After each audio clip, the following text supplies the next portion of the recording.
Yagapit to come and deliver his closing remarks. It's been a great week. In fact, in my opening remarks, I talked about skeptics and how people often say this is not possible. And somehow part of me was saying, this conference, is it going to be possible? But I think it's possible. It has been done. So thank you to all of you. This is the power of intergovernmental relations. There's nothing magical we have done as a ministry, or as Joseph, or as my team. We saw in the first day, almost the entire government was here. Well, I think they love me, we love each other, but they love the country. They love you, the young people.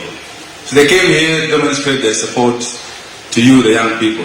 That in as much as they are in respective ministries, they stand for the youth. So that's why they came. So thank you to all our ministers.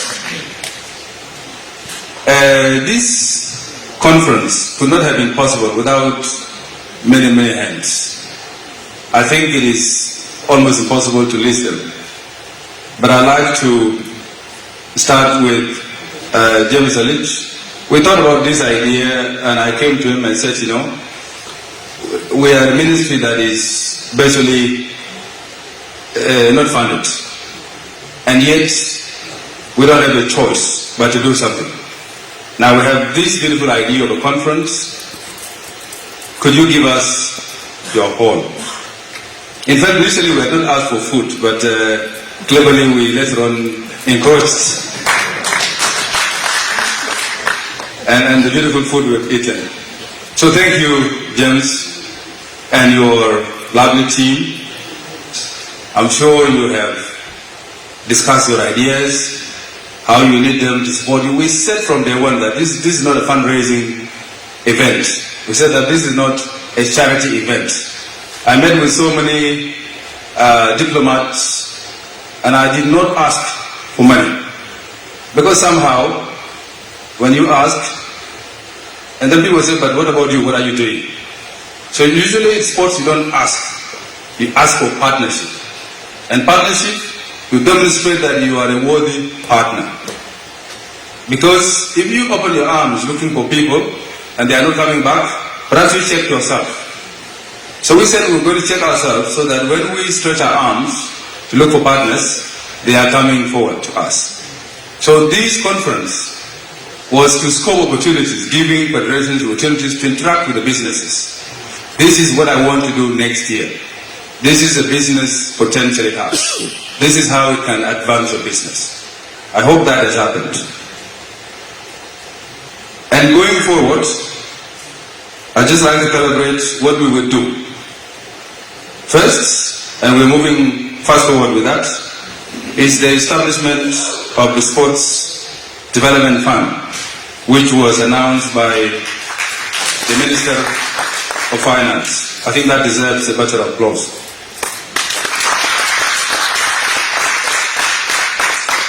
The idea of a development fund is in our sports development policy, but is also in the youth and the sports bill, which will be an act of parliament when it is passed. And there we have proposed an establishment of Sports South Sudan that shall become an independent unit and professional body to manage those funds. So to put this forward with the Ministry of Finance, we're told that there are so many stakeholders that are already interested in putting funds there. However, such funds will not be automatically available to federations, because as an independent institution, you will be expected to apply to those funds. So as federations, think about how to get those funds through your activities, because it will not just be a budget that you draw when and if you need it. You have to apply. It's going to be a competitive process. But the good news is that that fund will be established.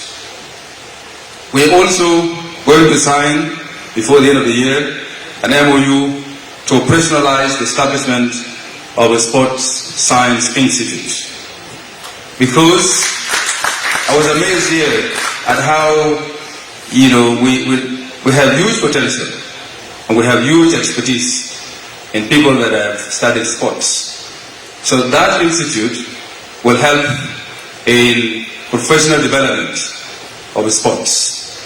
Wrestling, for example, you need to develop rules. How do you play internationally? If you apply to go to Olympics, you need to come with the rules. So that will be the work of that institute. And many of the people that have served in that will join as lecturers. And the University of Juba will manage it. Lastly, this was announced by our guest of honor here, the Minister of Foreign Affairs. An idea we have discussed. We are also going to make sure it's done before the end of the year. Appointment of global ambassadors, sports ambassadors. This is key, and Ambassador Deng spoke about it earlier on. This is key to mobilize resources, to mobilize goodwill.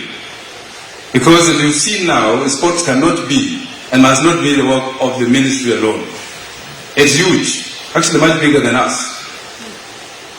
And so we need somebody and people of goodwill that are known internationally and also nationally to mobilize resources. The DG, our job is not going away. So even when we create these institutions, we are still the regulators. And nobody in the ministry should feel perhaps our work is leaving our hands. I think these innovative ideas should be one of the catalysts to take this conference forward.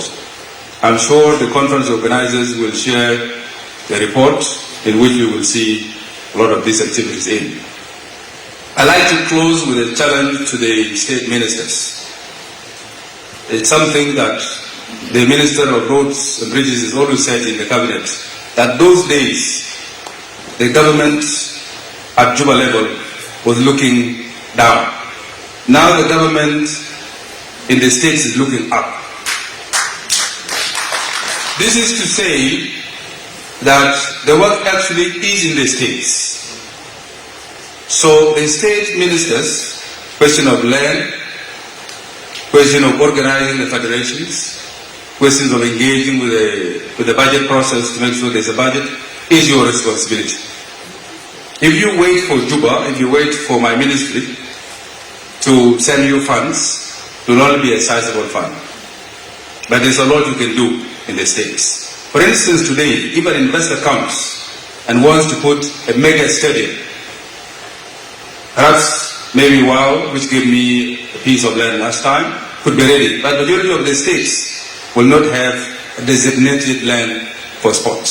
So start from there. As you live here, let us hear next year what are the innovative ideas in the states to take the sports development forward. I think that there's a lot that has been said about challenges, but of course we have stopped talking about challenges many years ago, because challenges can only pin you down and not do much. So let's talk about opportunities. And there are so many opportunities in the states in terms of land for sports, in terms of talent, in terms of engaging young people in the school system. We don't have school competition, so let's have that. For the federations, my honeymoon has ended with you. But I'm now 1 year on the job. 2025, let's make it great. It begins with you showing results. It begins with you coming with activities. And not activities and budgets, activities and ideas to finance those activities. So we would like to see all the federations having professional leagues, having activities taking place, so that the government can come in to support. We will also be organizing tours to some countries to mobilize resources. And so organize your talking points so that I see here you had a lot of background of who you are and the challenges. But if I'm an investor, you have 2 minutes, you have not told me anything. You have literally complained to me. But we are not related to you, I'm a business person. So I need to hear from you who you are, what ideas do you have, and why should I fund you? So begin to work on those ideas as we organize tours to respective countries in the year to come. I think I've talked much, and I really like to thank everyone for being attentive. 3 days of intense deliberations, and I think we are proud that we've achieved so much together. I thank you very much.